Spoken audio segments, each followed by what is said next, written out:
Já imaginou como a humanidade saiu de pequenas aldeias para construir impérios gigantescos que dominavam o mundo? Como um simples líder tribal se transformou num rei todo-poderoso, com coroas de ouro e exércitos a seu comando. Essa é uma das sagas mais fascinantes da nossa história, e é exatamente isso que vamos desvendar hoje. Bem-vindos ao canal A Saga da Humanidade. Tudo começou com uma necessidade básica: organização. Pensem comigo, há milhares de anos, nossas cidades começaram a crescer. Com mais gente vivendo junta, vieram mais desafios. Quem iria resolver as disputas por terra? Quem garantiria que todos tivessem acesso à água e aos alimentos? Quem nos protegeria de invasores?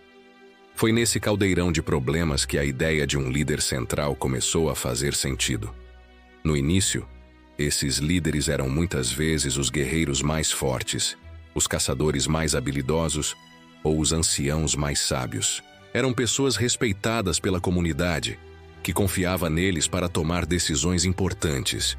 Mas essa liderança ainda era informal. Era baseada no carisma e na confiança do dia a dia.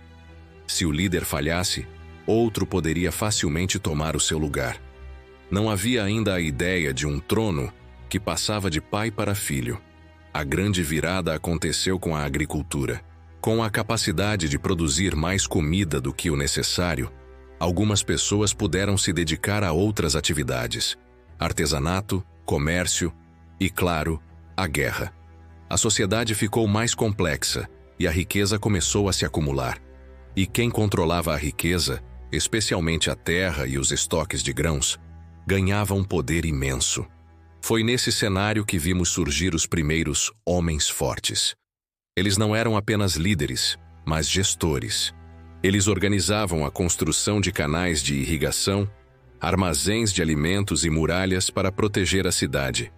Em troca, cobravam tributos, ou seja, uma parte da produção de cada um. Com esses recursos, eles podiam sustentar um exército de soldados leais e uma burocracia de administradores.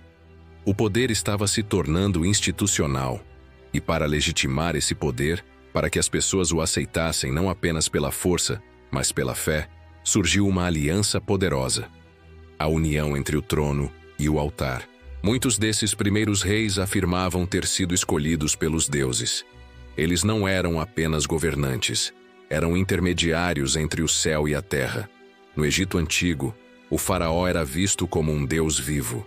Na Mesopotâmia, os reis eram considerados os representantes dos deuses na terra. Essa conexão divina tornava a sua autoridade quase inquestionável. Desobedecer ao rei era desobedecer aos próprios deuses.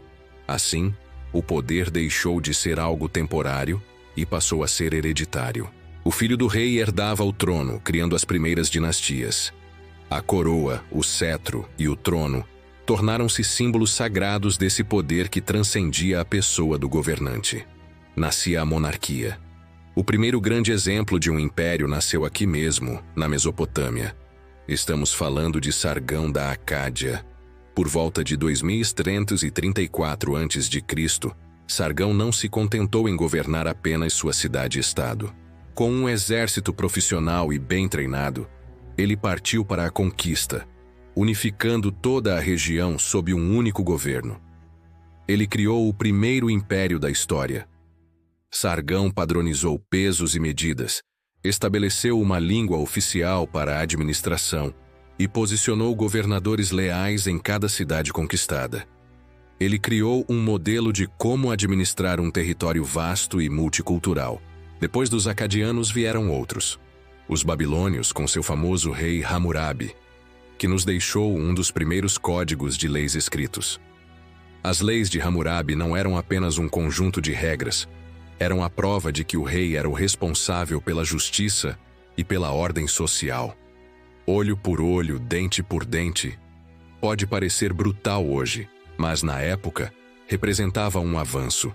A justiça deixava de ser uma vingança pessoal e passava a ser administrada pelo Estado.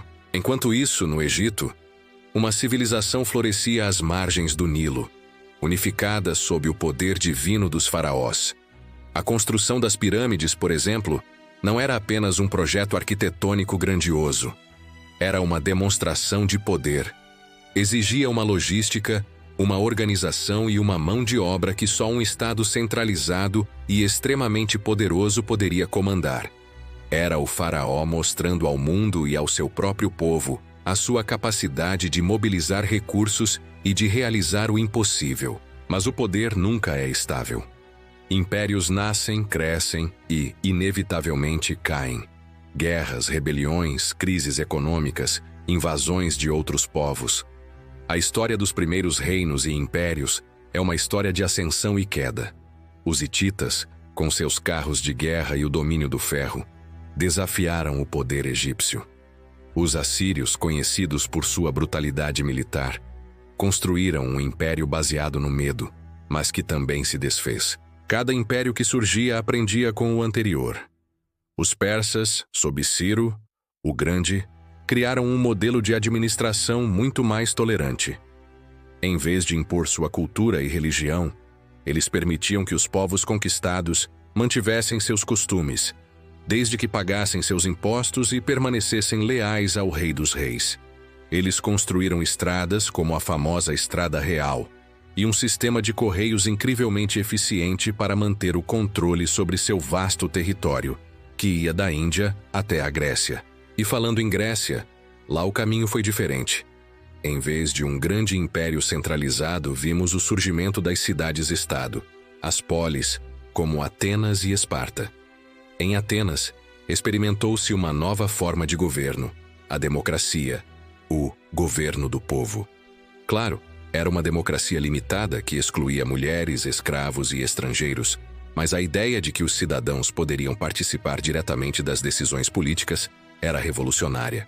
No entanto, a rivalidade entre as cidades-estado enfraqueceu a Grécia, abrindo caminho para um vizinho do norte, a Macedônia.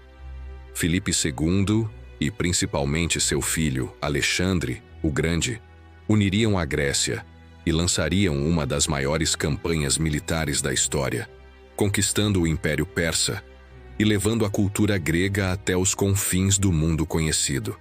O Império de Alexandre foi breve, mas seu legado, o helenismo, a fusão da cultura grega com as culturas do Oriente, mudaria o mundo para sempre. Finalmente, todos os caminhos nos levam a Roma. De uma pequena cidade na Península Itálica, Roma cresceu para se tornar primeiro uma república poderosa e depois o maior e mais duradouro império do mundo antigo. Os romanos eram mestres da engenharia, do direito e da organização militar. Suas legiões eram imbatíveis. Suas estradas, aquedutos e leis uniram um território que ia da Bretanha ao Egito. O Império Romano não foi apenas uma força militar, foi uma força civilizadora que deixou uma marca indelével na língua, na cultura e nas instituições do Ocidente. De líderes tribais a faraós deuses, de cidades-estado a impérios continentais, a jornada do povo ao trono foi marcada por guerras, alianças, genialidade e, muitas vezes, crueldade. Foi a busca humana por ordem, segurança e estabilidade que deu origem aos reis e imperadores que moldaram nosso mundo. Eles nos deixaram pirâmides, códigos de leis, estradas e a própria ideia de Estado. Essa busca pelo poder é uma força constante na nossa história, e entendê-la é entender a nós mesmos. Obrigado por embarcarem nesta viagem conosco. Se você gostou de descobrir como nasceram os primeiros reinos e impérios, não se esqueça de deixar o seu like. Isso ajuda muito o nosso trabalho. Inscreva-se no canal A Saga da Humanidade e ative o sininho para não perder os próximos capítulos da nossa incrível jornada. Compartilhe este vídeo com aquele amigo que também é apaixonado por história. Até a próxima!